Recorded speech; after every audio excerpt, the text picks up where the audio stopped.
రైల్లో చైన్ ఎవరు లాగారో ఎలా తెలుస్తుంది? చైన్ లాగితే ట్రైన్ ఆగిపోతుందన్న విషయము అందరికీ తెలిసిందే. అనవసరంగా చైన్ లాగితే జరిమానా పడుతుందన్న విషయము కూడా తెలిసే ఉంటుంది. మరి ఆ చైన్ ఏ బోగీలో లాగారో లోకో పైలట్, రైల్వే పోలీసులకు ఎలా తెలుస్తుందని మీకెప్పుడైనా డౌట్ వచ్చిందా?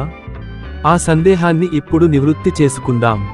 మీరు ట్రైన్ను ఎప్పుడైనా నిశితంగా పరిశీలించారా? 2 బోగీల నడుమ నల్లటి పైపులు వేలాడుతూ కనిపిస్తాయి. అందులో గాలి ఉంటుంది. ఆ గాలి విడుదలైనప్పుడే ట్రైన్కు బ్రేక్స్ అప్లై అవుతాయి. ఆ పైపులు చైన్ సిస్టమ్కి కనెక్ట్ అయి ఉంటాయి. అందుకే చైన్ లాగినప్పుడు ఆ పైపుల్లో ఎయిర్ రిలీజ్ అవుతుంది. అలాగే షూ అనే శబ్దం కూడా వస్తుంది. గాలి పీడనం తగ్గడం వల్ల ట్రైన్ నెమ్మదిస్తుంది. దీంతో లోకో పైలట్ అప్రమత్తమవుతాడు. 3 సార్లు హారన్స్ ఇచ్చి రైలును ఆపుతాడు.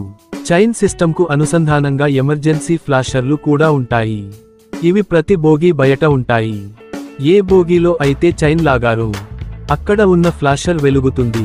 దాని ఆధారంగా లోకో పైలట్, రైల్వే ఆఫీసర్లు ఆ బోగీలోకి వెళ్లి చైన్ ఎవరు లాగారో, ఎందుకు లాగారో తెలుసుకుంటారు.